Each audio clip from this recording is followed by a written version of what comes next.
Hello, welcome to Chair Shot Wrestling Podcast. This is our brand new podcast that we're just starting. We're going to do weekly episodes where we're going to talk about everything wrestling. We're going to talk about stuff that's happening now. We're going to talk about stuff that's happened in the past, and we're going to maybe make some predictions and stuff for the future. You know, we might have a few little nostalgia trips where we'll take a little trip down memory lane, and hopefully some of you will enjoy the content. I'll introduce myself. My name's Steve O'Mac, and I've got my man here, Big D. Say hello, Big D. What's happening, guys? What's that? I've been a wrestling fan since before I can remember, really. About 6 years old, I think I was. Yeah. I mean, who wouldn't want to be a wrestling fan? I mean, it's just everything, isn't it? It's like, you know, it's just you escape reality, you know. You're a kid, you know, and there's stuff going on in the world, and it's like, you know, you got a vampire fighting a pimp. You know what I mean? It's just this mad stuff going on. It's just like, how cool's that? It's everything, isn't it? It's got everything in it. It's rock and roll, you know, it's cartoon, it's wrestling. It's just a bit of everything. It's just a way to escape reality, I think, for a lot of people. And it's a massive part of well, it was a massive part of popular culture when I was younger, and I think it's had its ups and downs, but you know, it certainly is. So anyway, we're going to start off this episode. We're going to do a little bit of an introduction about our sort of journey with how we've fallen in love with wrestling. And so the theme is, to begin with, is going to be, what was your earliest memory that wrestling even existed? All right. So I'm going to tell my story first. Dino's probably heard parts of this story, but he won't have heard all of it. We might even play a little bit of a guessing game. I'll throw a few questions at him and see what he can come up with. But basically, we're just really thinking back to, you know, like, when did you even realise that wrestling was a thing that existed? A little bit like, I can remember when I first watched Thundercats. I can remember the first time that I saw Teenage Mutant Hero Turtles. When was the first time that I realised that wrestling even existed? Okay, well, I'll tell you a little bit about my backstory. So I grew up in East London, in a place called Walthamstow. Lived on a council estate, 3 massive big tower blocks. Right? I'm talking about, these things were 22 stories high, right? So, you know, not an affluent area, you know, lots of social stuff going on, lots of social problems. But, you know, at that time, I'm talking about, I was 8 years old. I'm just a happy-go-lucky kid, just loving his cartoons and stuff like that, not really overthinking it. I remember I had a mate, and he lived in one of the other blocks to me. And I feel like David's family had a little bit of dough, or his dad, definitely his dad had a bit of dough, or his dad knew how to get stuff on the cheap, right? Because when I grew up, nobody had Sky TV, right? Nobody had Sky TV. Didn't even know that there was such a thing, right? And all of a sudden, one day, like, we go around to Dave's to play on his Nintendo, and he's got this massive big. You remember the big white satellites? Yeah, real old fashioned, massive big white satellite on the balcony, about 15 floors up, right? I mean, I ain't quite as old as you. You know that episode of Only Fools and Horses where he's got the plane coming in, right? I'm talking this, right? Massive big white satellite dish. What is that? Anyway, he's like, oh yeah, we've got Sky TV. And so him and his brother, you know, they'd already known about the wrestling thing. It was already a thing for them. None of the rest of us did. And I remember I was in his bedroom one day, and, you know, you used to have to take turns waiting to get waiting to play Mario Brothers, or waiting to play whatever it was that they had on the Nintendo at the time, and you'd just be chatting. And I remember this one kid, he had this sticker album, right? He had this sticker album. It was WWE Superstars sticker book, right? And I was a bit like intrigued, like, what's that? You know, he's flicking through, he's putting his stickers in. And anyway, I've had a little look through. And I remember, this is where it starts for me, right? So I'm talking 1990. If you think back for what you know about 1990, who is the one guy that if you flick through a sticker book, who is the one guy that you see and you go, man, Shawn Michaels. he looked cool. Shawn Michaels? He was in the Rockers. He probably would have been in it. He was in the Rockers at that Mike time. Jannetty?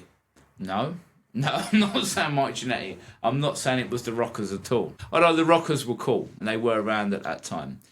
But I'm talking singles wrestler. You got to think, I'm like 8 years old. As an 8-year-old, right? Who are you looking at? You say Bret Hart? No, it's not Bret. Stone Cold Steve Austin? No, you're way off. Stone Cold wasn't even a thing at that time, right? The Ultimate Warrior, right? The Ultimate Warrior. Sorry, yeah. Look, I was born in '93. I know. Obviously, So this is before you was born. So that's why that's what I mean. I'm taking you on. I'm taking you on a trip. Oh, I'm excited for it. Right. Yeah. I've opened this page up, right? It's double spread. He's the top guy, right? Yeah. Double spread, and he's there, and he's got that pose, and he's got the snarl, and he's got the face paint on. Yeah. And I remember looking at that at the age of 8, going, "That's got my attention." He looks fucking awesome. I mean, like, it was like, what is this? This is like He-Man on steroids. Like, this is stuff that you would see, or on kids' TV. But this is real. This guy's real. So anyway, I was kind of like, talking to them, and they're explaining to me, oh yeah, these are wrestlers, and I just didn't have any access to it. That intrigued me. I had no access to it. Anyway, shortly after that, my parents split up. I've moved from East London. I've moved over to South London. I'm living with my nan. My nan lives in a big council estate as well. Yeah. Now, weirdly, and still to this day don't really know how this happened, but they had one satellite dish on the top of the building, right? Yeah. And everyone got cable TV. So it was just part of, I don't know whether this was a government scheme at the time for councils housing. One big dish on the top, everyone got cable TV, right? And WWF at the time used to have 2 shows. They used to have Friday Night Challenge, and they had WWF Superstars, right? And so at that point, I've got access, right? So now I've stumbled across it. I've now got access, and I'm watching it, and I'm thinking, whoa, this is good. The thing that really hooked me in, right? It must have happened shortly after I moved. I'm thinking April, probably a couple of weeks after the event actually happened. I think they had a free showing, like a free repeat on Sky 1. WrestleMania 7. Now, how much do you know about WrestleMania 7? WrestleMania 7, you put me on the spot here, haven't you? WrestleMania 7 is the Ultimate... Is it the Ultimate Warrior? Ultimate Warrior was and Hulk Hogan? No. No, is that it was not 6. That was 6. 7 is... Warrior and... Warrior and Macho Man Randy Savage, of course, yeah. That's the one. Man, yeah. That's Sorry, the one. Look, you've got to appreciate from my point of view. Like, I've gone back and watched these, but the nostalgia for you is different. Yeah. Because you've watched it more from a learning. I've gone back as an historian, and watched these things. I've seen all the matches, Yeah. And I've seen what a great match, like the Macho Man against the Warrior. But yeah, like, it's a historic thing. I remember like getting the anthology box sets and things like that. And watching them back. Yeah. And to be honest, I tried that. But once I was into it, I tried that with some of the previous WrestleManias as well. You hear about the big moments that they talk about, like WrestleMania 3, like Andre and Hogan, and like my granddad used to tell me about that. And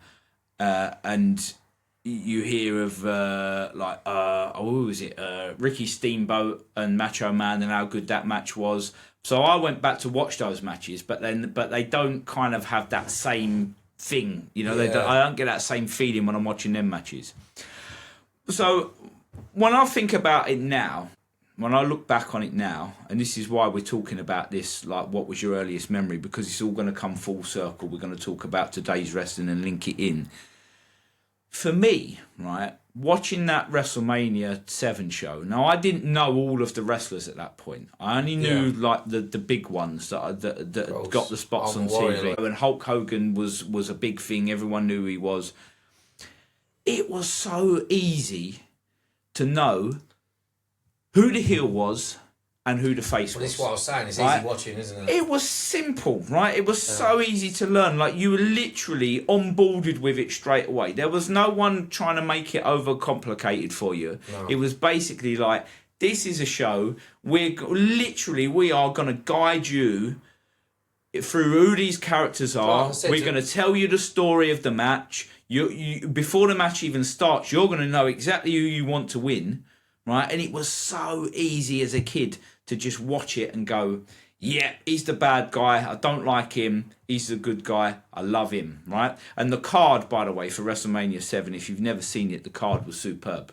I mean, like the number of matches and the quality of the matches was absolutely brilliant. And they all had a story behind them, right? And that, again, being a key thing, and we'll come back and talk about that afterwards. But the storylines were already there. It had been months and months of stuff that had been invested into it. Even like, if I'll give you an example, a mid-card match on WrestleMania 7. You had Jake the Snake Roberts versus the model Rick Martel, right? Should have been champion. The story being that the model Rick Martel used to come out with his perfume spray and all that. Before that, he'd sprayed Jake Roberts in the face like months before. And they spent months where Jake Roberts was blind. Months where he was blind on TV. Obviously, I know the storyline, but I can't say I remember the storyline because I know the storyline. You know, so it's like, I didn't know the storyline before I watched WrestleMania 7. I had no idea of this storyline, but it was literally there. It was spelt out to me. Yeah. Right. And they had a blindfold match, and it was brilliant. And I mean, in terms of match quality, it was crap because most of the time they were just kind of feeding around for each other. Yeah. But if you watch that match, right, and you listen to the crowd and you listen to how invested they are in this simple little story, right? You blinded me, so we're going to have a blindfold match where we're going to have to search for each other in the ring, and it's going to be the first guy to basically hit their finisher whilst being blindfolded. Yeah.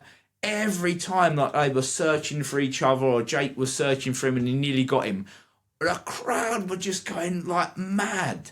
Now, I can't imagine that if you had that now without like the quality wrestling, I don't know whether the crowd would go for it, or I don't know whether it's been so long that maybe it's worth one of these companies trying that again. Because I've never seen a blindfold match since. It was a first and only. First and only. But, as I say, it was easy to follow, right? And again, you had your Warrior Macho Man, big story, easy to follow. Hulk Hogan comes out with the American flag after Sergeant Slaughter, who's I think it might have been, I don't know if it was an Iraqi flag that he was waving or an Iranian flag, but it was one of the two. Hogan comes down with this American flag, and again the place just erupts and just goes mad. And that's because they just used the narrative of what was going on at the time. Yeah, easier to do then than it is now, but the story was months in the making. You know, the build to it was months in the making. It was the turn of this US Army sergeant turning his back on his country, and so you got to get the All-American. What's not to like? The All-American to come down to beat him, right? So basically, from that point, I was hooked. WrestleMania 7 hooked me in. Every single character, every match, loved it all. Even like there was I can remember one squash match, which was when I think they brought the Legion of Doom in. Legion of Doom versus Power and Glory, who I think were a half decent tag team at the time. Legion of Doom just looked so awesome. They come down, red pads, big spikes, like finished them in minutes. Again, the crowd just went, yeah, we know these guys are going to be guys that we are on board with.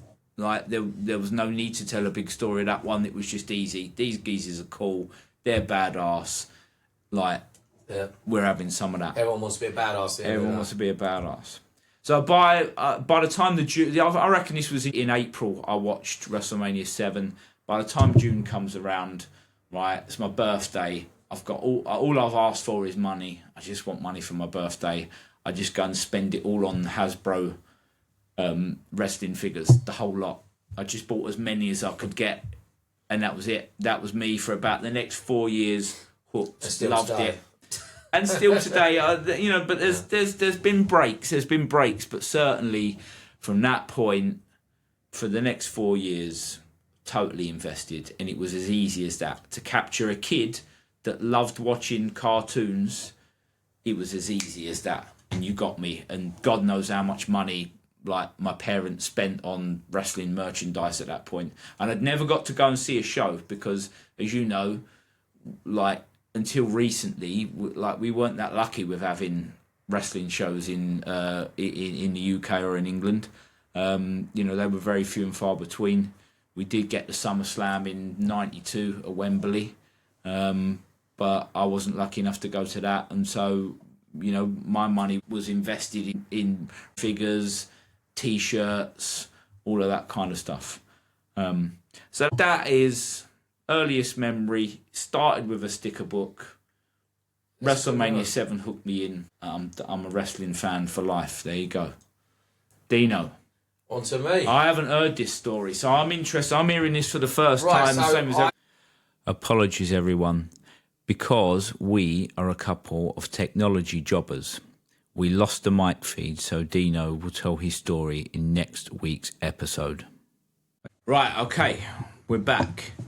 Just to pick up where we left off, so we was just talking about kind of getting hooked back into it through the whole Attitude Era. And again, right, if I think about that time, the lines have probably blurred a bit since your WrestleMania 7s, but I do still feel that it was quite easy to decide who the characters were that you were supposed to get on board with, right? Apart from Austin, who he was something completely different, because he was a guy that he weren't really a good guy. He weren't really a bad guy. He was a badass. Look, I think at the end of the day, who wouldn't want to stun their boss? You know what I mean? That's I mean, I think it's just living every man's fantasy. Definitely, that's all it is. Definitely linked it back into not my boss personally, if he's listening. What was going on in the world at the time? Yeah, where people were becoming maybe a little bit frustrated and stuff, and everyone kind of just got on board with it. It was a bit of that kind of, to quote an American phrase, that sort of sticking it to the man kind of thing. Yeah. But yeah, those again, but brilliant characters. And again, I'm going to say this is the key thing for me. Great stories, right? Great storylines that made sense. Characters that were jealous of each other. Characters that were ambitious, that wanted to sort of tread on others to get ahead. So I don't remember it taking me long to get back into it and work out pretty quickly what was going on, and and who the top guys were, and why your Triple H characters were your Triple H characters, what their sort of backstory was, where they were going, where they wanted to be. I just felt it was an easy thing. And again, when you look at the statistics of the past, we know that was a point in time where WWE was hot, or WWF, it was still back then. It was a hot product. They had new fans watching every single week. Why? It was just easy to watch, right? It was easy to watch. It wasn't confusing, straightforward, quick. Think back at like some of them shows, right? They used to just literally go from match, backstage segment, in-ring segment, someone having a fight, back to a match, someone having a fight in the parking lot. I mean, the hardcore. Someone's been found dead with a chalk mark round them. I mean, how cool was the hardcore era, like Crash Holly, like that, like that. It was just like, how enthralling was that, exciting was that, They'd be doing an interview and all of a sudden the match would just break out because you had like a 24/7 rule, and, someone would just get hit by a chair during an interview. They'd pin them 1, 2, 3 and pick up the belt and off they went. Yeah. Right? It was spontaneous, quick, fast-paced TV that didn't really give you much time to shut off from it. And I think that is what people got on board with. So if we kind of go, so we're fast forwarding on what is scary to say, but we're going, it's 25 years, mate. It's 25 years since WrestleMania 17. I mean, that's crazy how quickly that's gone. But this is where I am with today's wrestling. For me, as you know, I'm a big AEW man. I know, Steve. After another break, I have to say it was AEW that hooked me back into wrestling because I became disillusioned with it. And when I mean disillusioned, I mean I dropped it like a brick for, I'm going to say, 5 years. I don't really remember watching much from about 2018. Maybe 4 years, 2018 to 22. Didn't really watch it, just dropped it. Just done with it. Get hooked, yeah. Just done with it. And weirdly enough, okay, the man that brings me back into it, the man that hooks me back in, and I didn't even know this had happened at the time until a kid spoke about it at a school that I worked in, CM Punk, okay? CM Punk coming back to AEW. I didn't believe him. I was like, I don't know what this kid's talking about. He must have heard something. He must have heard his dad talking about like some old wrestling. I'm like, CM Punk's gone. He ain't ever coming back. Anyway, he was right. Checked it. Looked it up on the phone. Looked at the clips. Watched the return. Watched how the crowd reacted. And I was like, okay, I'm back in. Yeah. Just off of that, I hadn't even watched an AEW show. I just watched that, and that was enough to go. Obviously, I that was enough for me just to go. Now I've got to watch this show because I need to know. I need to know what's happened now. So I'm like a kid again. I'm like, okay, I need to know what's happened. I know. we have a different trajectory with AEW because you like you said you started later on where I was in it from before day one because I remember being obviously like I told you earlier, Jericho being my favourite wrestler. Jericho was the big marquee signing they made, the big star, and would come on to become the first AEW World Champion. So you was watching wrestling when that news broke that there was a new company. You knew about it. I didn't. Yeah. That's how gone from wrestling I was at the time. Well, I was still in WWE, but I'm like. What made me, to be honest with you, there wasn't a lot. It was just, it happened to be my favourite wrestler, Chris Jericho, that went over. And I remember he had a match in Japan with Kenny Omega. And that was the, the sort of the start of the whole thing, where like the conversations happened. Yeah, the Tokyo Dome. So he, that's where it started with me. And then obviously, if it was anyone else, I wouldn't have followed. But because it was my favourite wrestler, I was like, it's my favourite wrestler. I've got to go and watch this guy. So, I went and watched, I thought another Chris Jericho runs. I'm always up for that. So I got really, really into AEW for a while. I was watching it I watched the episode, I watched the first All In, I watched it week in, week out. And then I kind of dropped off a little bit. I kind of dropped off of AEW a little bit. And I was watching both, but I was more into AEW for a little while. And then I was sort of like, WWE, because I don't know, it's just got this nostalgia. I think it's with my brother as well. It's like a hard thing, to let go of the WWE thing, especially because it matches in with my brother, So it's just like... I'm trying to stay into WWE and be a WWE guy and be loyal. But yeah, it's like, then you come along, as you know, I'm a chef. Your son started working for me. I met you. And then, he's like, oh, my dad's a massive wrestling nerd as well, So, so me and him. So, next thing you're telling me, you're going, no, you're badgering me, you got to watch this, got to watch that. And I was a bit hesitant. And then, I think what was the match we see, what was the match we watched? The first one that really hooked me back in. I think last year's All in Texas that we watched around here last year. Yeah. I think you was kind of starting to watch it. I think watching that event. It was the Hangman Moxley match, and it was like it was like the sicko wrestling fan, like that. It's like old school, with the tables and the chairs. But to be fair, they do go a bit far sometimes. I don't know whether I enjoy it or not. I do enjoy it, but I don't. It's a weird feeling. There are a couple of things that do make you kind of go, oh. I get that I got to say, it's probably one of the things that. It's one of the things that I love about AEW is that there's not often a week that goes by that I don't see a move on Dynamite and just go, ooh, that's it. Isn't it? Every week there is something that gets me where I go, oh, that's shocking. Yeah. Like, you know, and I'm like, I hope he gets up from that. And it's the and it's like, okay, yeah, it's the boundaries as well, like, you know, because I mean, you couldn't. I just don't feel you could have an MJF on WWE and let him have his free roam with, you know, when he's making fun out of people in wheelchairs and people that have died and like, I don't think WWE, would, it fits their MO, I think I feel like I've gone on this bit of a journey with AEW. So yes, I did start watching it because of CM Punk, a WWE guy. But I think what it was is, and again, so I was having to learn about all these new wrestlers again. There was a few, obviously. I knew Jericho, and I knew some of the ones that they'd signed. You know, I knew obviously Cody. I always liked Cody, and felt that he should never have gone from WWE when he did. I understand why he did. It's worked out for the best for him. It's hard being the son of Dusty Rhodes. Yeah, I always felt that they didn't really use him in the way that they should have done. But then I could probably string off hundreds of wrestlers that I feel that way about with WWE, that they haven't used them the way they should have done.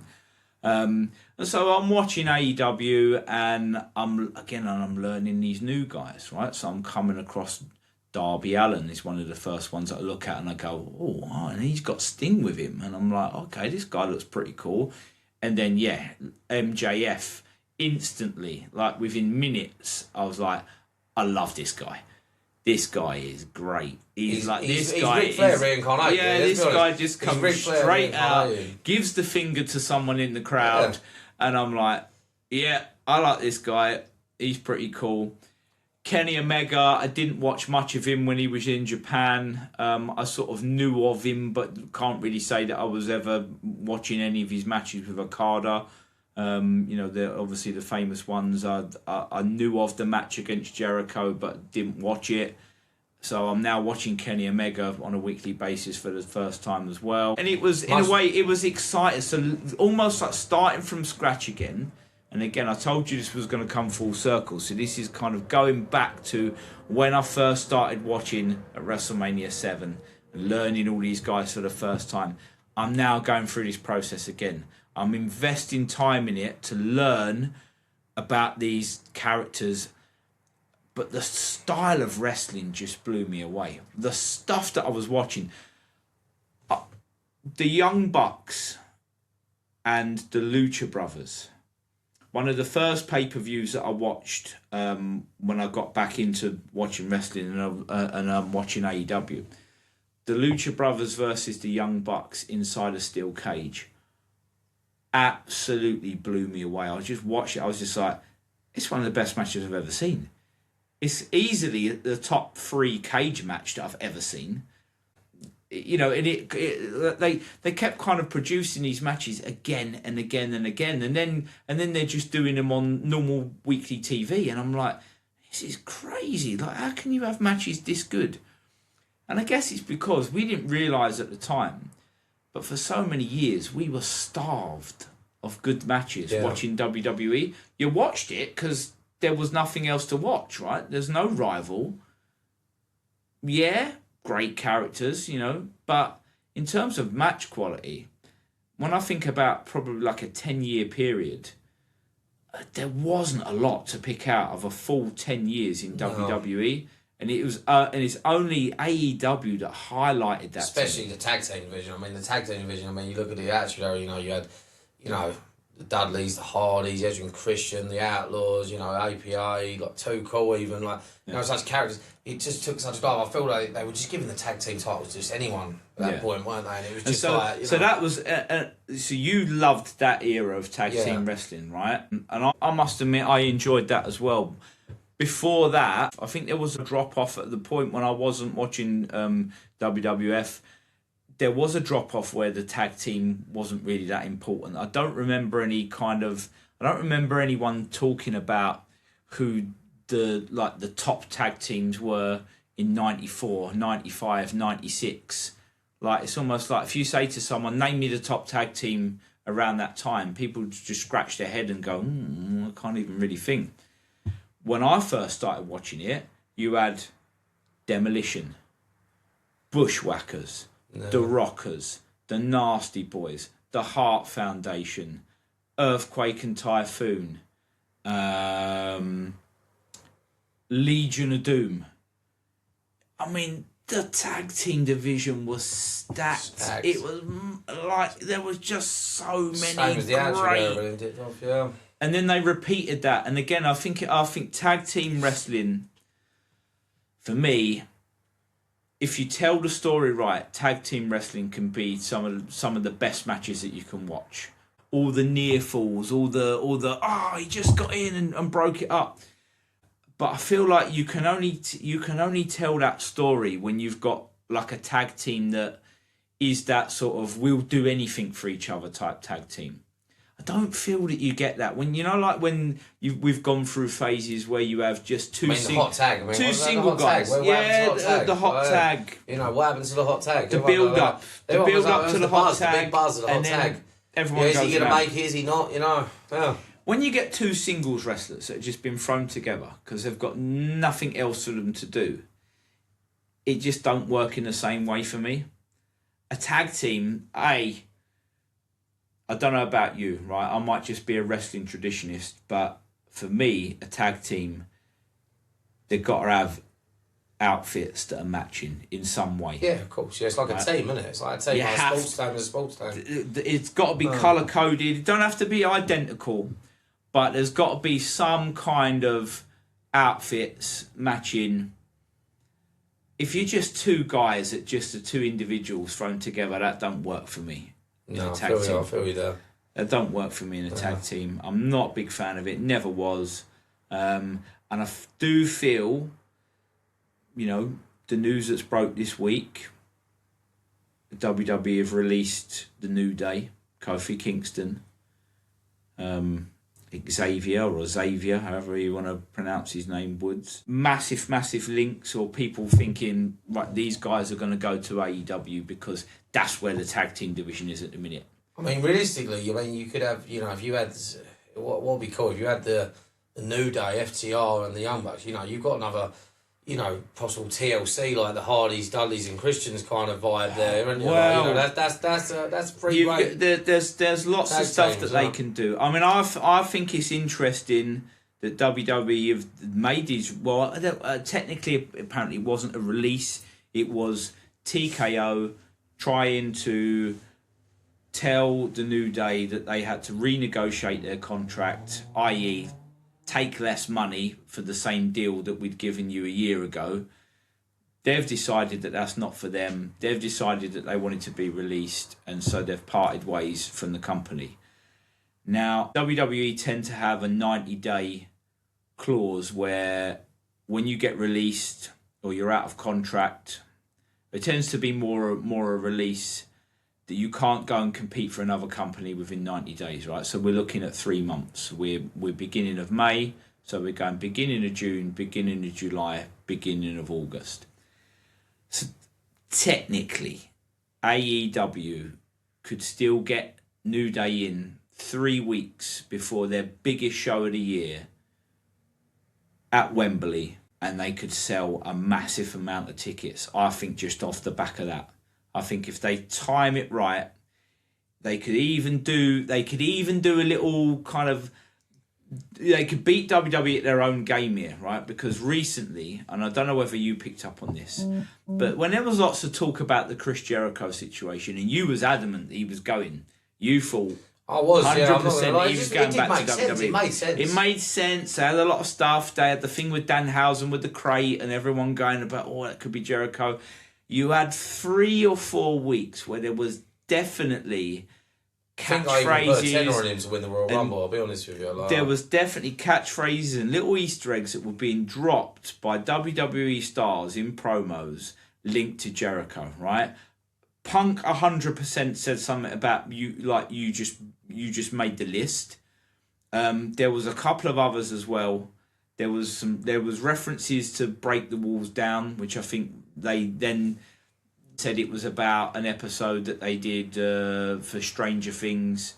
But WWE were definitely planting little seeds in people's heads to create a buzz, thinking that Jericho... And I honestly think that they thought that they were going to get Jericho. Yeah.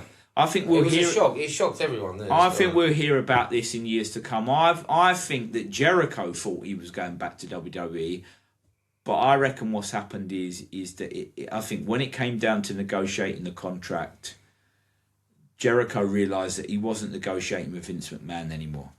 He wasn't negotiating with those guys who saw wrestling sense, who knew how to tell a story, who would have known exactly how to have used Jericho for the last few years of his career and would have paid him the money that he was worth.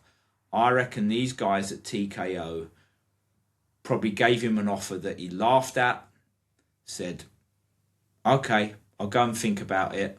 And then while he's thinking about it, he's back in with AEW. Yeah.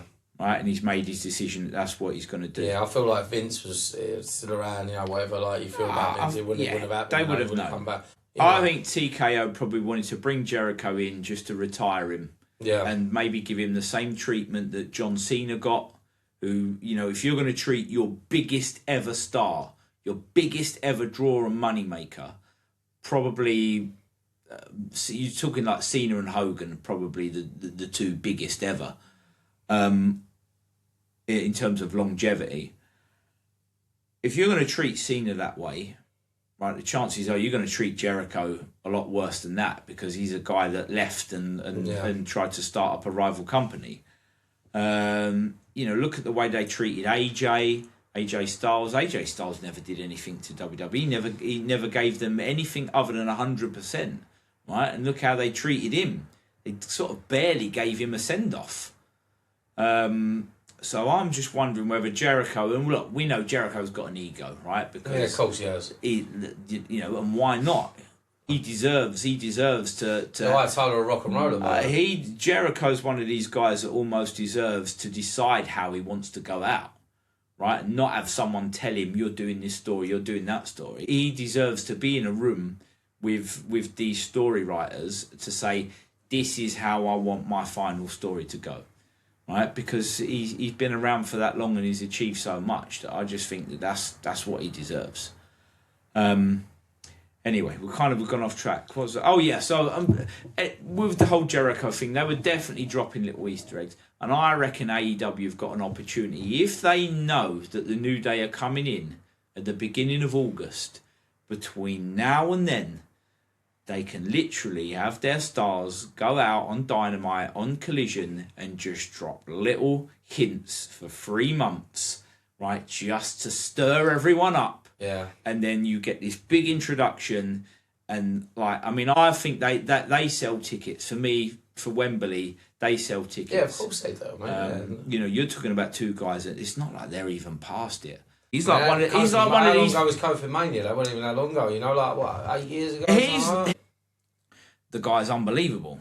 Yeah. I feel like Kofi Kingston has been so underused in this last 5 years that he's probably, I'm guessing he's around about 42, 43 maybe. I'll have to look it up, but yeah. We'd have to look that up, but I'm assuming he's around about that age.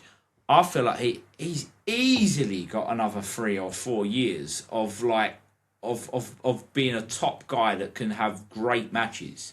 Yeah, right? He is nowhere near over the hill. What about his Royal Rumble spots? They're classic. Everyone says about them. So they're missing out on that alone. Yeah. So it's just it was a shock to everyone. But I honestly feel like it's getting to the point where it is like a more machine run company. This TKO is just taking over, and it's for more machine run, because I just feel like Triple H, the legend that is Hunter Hearst Helmsley, Hall of Fame, he would not be allowing this to happen, if he had the final say personally.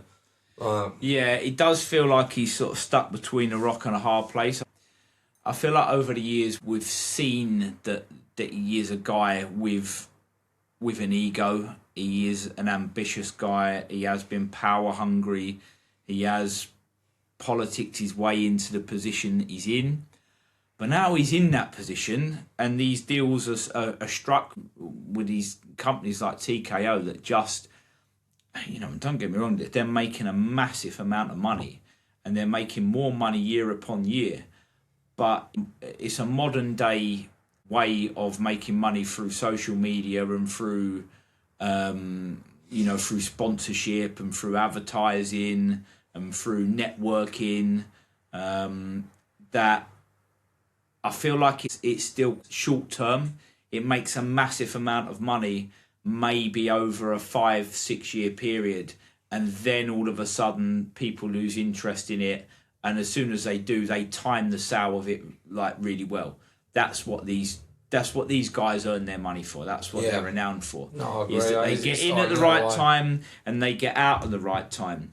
And it feels like at the minute with WWE they're still earning money in terms of the amount of merchandise they're selling and the amount of, how attractive they are to sponsors and advertising.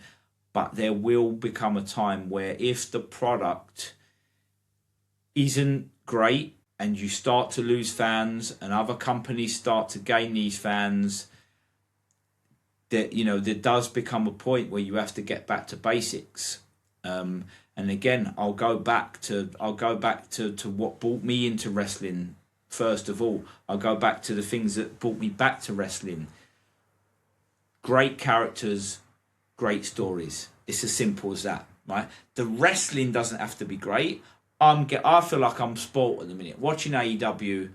Like the matches, the matches are just incredible. I wanted to be wrong when I wanted to so I wanted to be wrong when I sort of say AEW, but no, I've got to admit I wanted you to be wrong. Sorry, that's what I was trying to get at. Yeah. But yeah, I wanted to say, but it's just it's been great. The storyline's just been great, and it's that old school storyline. I think you hooked me back into it as the storyline MJF's trying to get in with the Hurt Business, and it's just that faction. It just gives you that old school and they used to focus on factions back in the day in WWE when you had the Ministry of Darkness and and D-Generation X. It's just it's definitely got that old school vibe for the proper wrestling fan.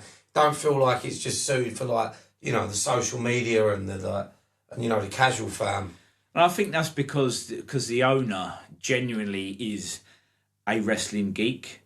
Like he always has been, and I think that's why he takes so much care in what he does, and he is a traditionalist, and that's why the tag team division is the best tag team division on the planet, easily, and because he knows that that's important, right?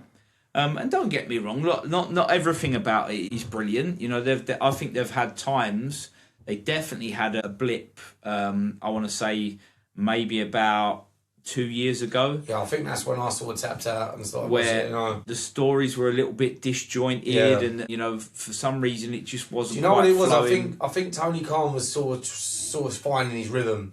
And, it was at a point he was hiring everyone that got fired from WWE instead of hiring the great people that make sense, like that would be to hire the New Day now and stuff like that. He's hiring all these people, and I think it was just felt a bit put together. And now I think. But at the end of the day, you look at, Tony Khan as successful as a businessman as he is, and he's got all these other things going on, like the NFL team and everything. I mean, at the end of the day, he's never done the wrestling booking before. He's just a fan like us. So that's why he books like fans. Obviously, I think he's more getting in the swing of things now and stuff like that, so that's why. I did watch an interview that he did on a podcast a couple of weeks back, and he doesn't tend to do, I think this might have been the first time that he was on a podcast. And he did talk about his journey that he'd gone through, that he started off, when he started AEW, he was doing the booking. Then he got to a point where he was getting so many ideas from so many people that he started to try and almost take on and incorporate too many ideas. And I think he lost a little bit of control. Too many people saying, I think we should do this, I think we should do that. Can you fit this guy in here? Or what if we brought so-and-so in? Yeah. And then he clearly said that the last 18 months has been back to he does the booking, right? Yeah. Yes, he will listen to someone's idea, but ultimately he's already got a plan in his head. And if that idea that someone suggests enhances an idea that he already had, then he'll find a way to fit it in. And if it doesn't, it ain't going in. And the show has been so much better for the last 18 months. Yeah, I do agree. It's been, they're on a hell of a roll. Yeah. I think I'm happy to try and introduce people to AEW that are maybe that haven't watched it, or that have just been WWE fans all their life. And it's like anything, you do get a bit of tribalism going on. I watch both shows. I don't just watch AEW. I have gone back to watching WWE. I do find it a tough watch. I'm going to be honest. I really find it, from week to week, I find it a tough watch. But then every now and then, they do show me that they can still tell a story. I mean, they've got some great performances. The CM Punk Roman Reigns match, I hold my hands up. I said it to you the day after I watched it. And you definitely weren't a Roman guy, was you? I'm not a Roman guy. I'm still not a Roman guy, right? I'm not a Roman guy, and I'm going to be honest, I've always been a Punk guy. But I'm going to just fit this in. One thing I will say about CM Punk, when I watched him in AEW, I believe that the reason why he left AEW and threw his toys at the pram is because I think that he knew that he could not keep up with the talent that was in the AEW locker room. And I honestly believe that. I think the fact that he got injured so often trying to do the matches that these other guys wanted to do, he used it as a way of saying that they don't want to listen, and that that they're all young boys and they're all kids. It's like working with children. I'm telling you now, CM Punk was trying to protect his own fragile body, basically. And look, and I get it. He was out for 7 years, and you come back, and your body takes a little while to get used to it. But I'm pretty sure that is one of the reasons why he wanted out of AEW. I don't think it's because of all the other stuff. He's gone back into WWE. What happened? He got injured straight away, right? So he's had to work really hard to get his body back into condition where, and WWE will use him more sparingly, so that he can be around more often, right? And I've got to admit, I didn't think that CM Punk had another match like that match left in him. I wasn't a Roman Reigns fan. I had a feeling that the storyline would be good, but the match would be poor. That was my prediction going into it. Great story, great build-up, great promos, but I thought the match was going to be a letdown. Yeah. Complete opposite, completely wrong. Loved it. Yeah, I said to you, I think it was the best WrestleMania match that I've seen in over 10 years. I felt it had everything. I was really surprised that the two of them could pull out a match of that quality. But what it's left me with now is this appetite of going, right, well, you've shown me that at WrestleMania. You've shown me that. You told me it was going to be one of the biggest main events in WrestleMania history, right, to quote Michael Cole. You've gone and shown me that you can do it. Well, now where's my follow-up? And now I'm now like saying, okay, well, come on, what else have you got? What else have you got? I don't want to watch these mid-card matches that last for 7 minutes and that have got no story and the characters are just not even interesting. So I feel like, they had an opportunity off the back of that match to pull some more fans back in that have maybe been critical of them over the last, certainly over the last 12 months, over the whole John Cena run. And then it just doesn't, like, I've not been that excited. I don't know about you, but the last couple of weeks, it feels like anything good that they've done on SmackDown or Raw has been sort of overshadowed by the fact that they've made all these releases. Yeah. I mean, me personally, going to WrestleMania, I agree with you, that match was great. And I thought the Randy Cody match was great. The match was great. I just thought the storyline just made no sense. That was the only thing for me. I thought the match quality was great. It's like, what's this thing with Pat McAfee? And again, that's like I can't imagine Triple H sitting there and going, oh, let's put Pat McAfee in this event. You know what I mean? He would have, like gone to nostalgia. He would have put, a Ted DiBiase Jr. in there that would have been with the legacy, and like a wrestling fan would have got a pop, and you'd have been like, oh, that's fantastic. That I could not. hear Triple H saying that. You know, like I just could not. Like, there were definitely other options that would have made more sense in that storyline. Either a Ric Flair, a Batista, a Triple H himself. Yeah. You know, any of these guys would have made more sense. Anyone. I would have made more sense than Pat McAfee, you know? So I felt like that kind of ruined the match for me. I'm not even sure that the match quality for me was as a standard of what I felt Orton and Cody Rhodes should have been. With a match 20 years in the making, a 20-year history. Master against and it was like... And maybe that's what set me up a little bit for the Punk Roman thing as well, because I'd watched that and I just thought, well, that was the match that I had more faith in. What's tomorrow night going to be like? I was dreading it. I was dreading it. Why did they stretch it over 2 nights? It's like this fact they say now, you know, that Hulk Hogan was one of the most featured superstars on the show because they was plugging his documentary so much. And it's like, you know, I don't remember that at WrestleMania, like I said, because... Like I was going back earlier watching WrestleMania with my brother, you know, Session-mania. You know, we would watch it every year and we'd be so excited for it. It'd be like probably my favourite day of the year, you know. Even better than Christmas for me, everything, you know. And it's just like, we'd watch it together and it's like, you know, it's just be like excitement for 4 hours, you know, it wouldn't stop, you know.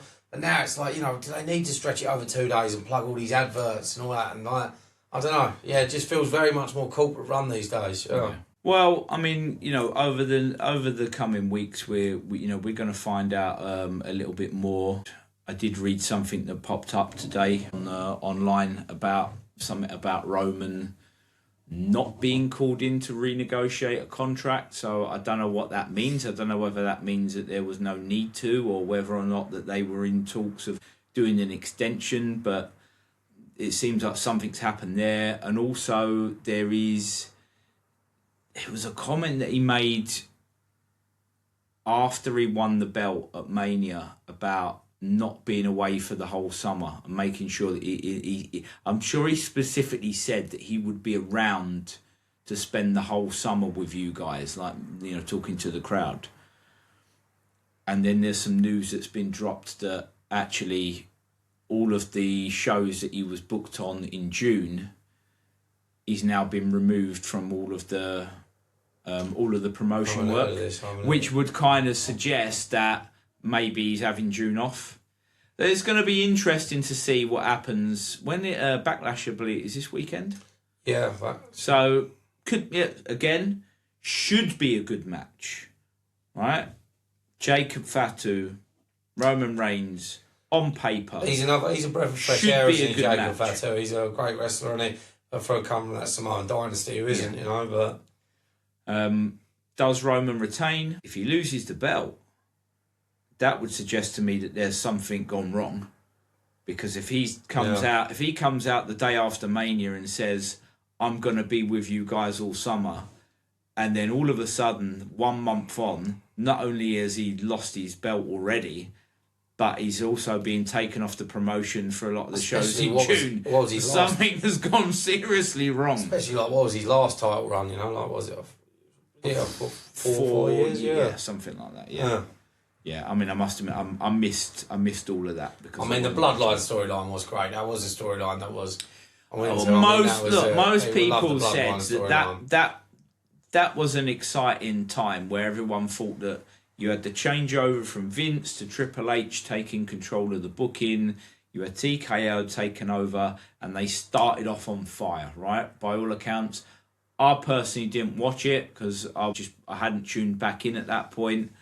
But everyone that I hear talk about it on podcasts, or everyone that I have a discussion with, says that point in time, in the build up with that and the Cody finishing his story, and you had the Punk and McIntyre feud, that whole period was a really exciting period of wrestling to watch, and that delivered on all counts. Right, stories were great, matches were great. Now we're definitely on a downward slope, and I'd like to see them get back up, because I'm going to be honest, right? I would love to have 2 great shows. I think I mentioned this to you last week. You know, like it's just, competition's good. Healthy competition's good for anyone. It brings out the best. I'm happy for AEW to be the show that is more traditional, that has the tag team wrestling, that has the technical wrestling, that has the longer matches, that maybe spends a little bit less time on the character work and the promos and that. And I'm happy to have WWE give me some great characters, some guys that I can watch and just go, yeah, I love him. The matches don't have to be amazing quality, but I do feel that they need to deliver. They still need to deliver good matches on a regular basis, and then just keep your amazing matches for your SummerSlams and your WrestleManias. Yeah. Right? Whereas it feels like at the minute they're not even doing that. It just feels like they're not, for me, they're not delivering much at all on any show.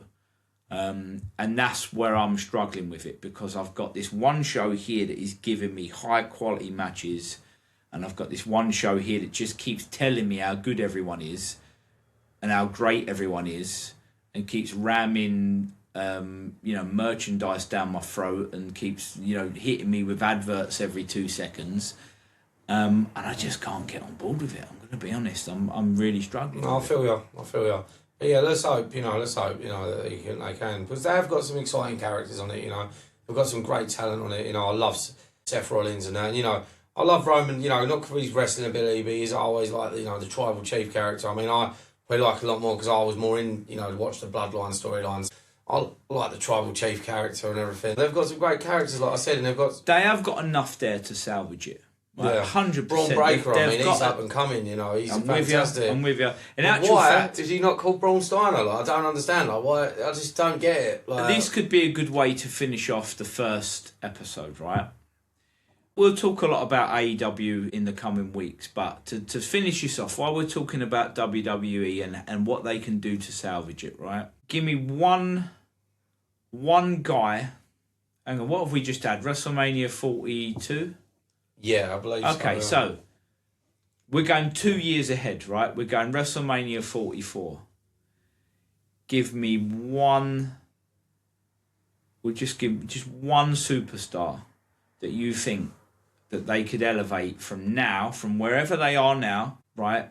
Who could be a main eventer at WrestleMania 44? Who do you think that they could make white hot and get everyone to get behind? Me personally, if I had to say one, I'd say Gunther, because I think he's like the way, he's just such an old school, classic heel, and he gets heat like no other. And I think he's been a little bit underutilised, but I think given the right tools, he's got that look and he's got the wrestling ability and the technician. I just think Gunther could be, and what a way, like a Hulk Hogan character, like back in the day, when you said fighting Sergeant Slaughter, where it's overcoming the odds, someone coming to overcome the great Gunther, like that, how he's going to make a hero, what a WrestleMania moment, him getting defeated, at the main event of WrestleMania, and new champions, finally someone conquering the great Gunther, Yeah. That for me, Gunther, yeah. Yeah, and they could tell this story of him, continue this, they've got to pick it back up quickly, but they need to get back on track with this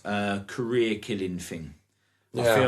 I really feel like that could killed be... John Cena and AJ Styles' career. Yeah. It's like something needs to come of it. I really feel like they can keep that going over a number of years, and as a heel, fantastic. Old school, what he does in the ring, brilliant. Character work, brilliant. I'm with you. I actually feel like Gunther probably already should have been elevated to that. To that position. And to be honest, I don't think they should take another 2 years. I think that Jey Uso booing him for me made no sense. Yeah, I think maybe Gunther even next WrestleMania should be up there. Yeah. Okay, this is where I'm at. You mentioned him already, and again, please, I just hope that they start to use him in the right. I don't want him to get lost in this whole vision thing that's going on at the minute, because let's face it, it was an unfortunate circumstance, right? Seth got injured, Braun Breaker got injured. Yeah. The story that I was telling had to change. It's dead. I just think they should bury it. I don't think that they should pursue it. I think that they should do a complete U-turn on it. It should be one of them that you just somehow you find a way to conclude it as quick as you can, and you get Braun Breaker onto something fresh. And you get him away from Austin Theory, Logan Paul. and you get him away from Logan Paul, and you pursue with the badass that he was becoming. Just get him out of there, get him away from that vision, and let him go and destroy people and get him white hot again. So he's one for me that I think. I mean, again, I'd like to see it earlier than the 2 years, but I do feel that by the time we get round to WrestleMania 44, he should be up there. The other guy was a bit of a dark horse for me, and I think I've mentioned this to you before. He's just got something about him. He's got the look, and he just needs the right stories, and he needs the right matches. But Trick Williams. Oh man, I was only saying Trick Williams. What a look, what a character he really is. Like, whoop that Trick. The fact that he's already got that, and and I'm not big. I'm going to save this for another episode where we're going to talk about entrances. I'm not big on the whole entrances, but I do like what he does, and I like the way that he talks, and I like the way that he looks. And I just think that they just got to showcase his ability in the ring and get him in there working with the right people. And I think he could be one that he could be someone that people get behind. He could be white hot over the next 2 years. Don't let him rot in the mid card like they've done with so many people before. Just strap I know that they say it all the time, and they did strap a rocket up his arse. Strap a rocket to him. And to the moon with Trick Williams. He is someone that if they start putting him in big, high-quality matches, you'll get me back in, right? He's someone that I want to watch. I find him interesting. He's fresh. And, that's my pick. It's a good pick. I'm sure there's several others, but that's my pick. It's a good pick. We'll see what goes on. It's a good pick. I agree. Right, Dino. We have been chatting for a long time. We've covered a lot of stuff. It's gone quick. It's been a good first episode. I felt like this is new to us, but I felt like we've relaxed into it. Yeah. We've had a good chat. We're definitely going to do this again. Someone will enjoy it out there. I hope someone will enjoy it. Even if it's one person, I'll be happy, Yeah. So, yeah. I want people to put stuff in comments because we're more than happy to look to read out comments and to kind of bring up a little bit of a debate. I think there's too many podcasts where the people that are doing the podcast, it's all their own faults. We want to interact with people. We want to start networking with people. We want to hear your views. We want us to tell us if you think we've got something right. We want you to tell us if you think that we're miles off. Because we just love talking about wrestling. We could talk about it all day. Yeah. So, I'm going to bring this to an end. And as I say, hope you've enjoyed it. And please watch one of our other upcoming episodes. And please make sure you subscribe. Thanks for tuning in, guys.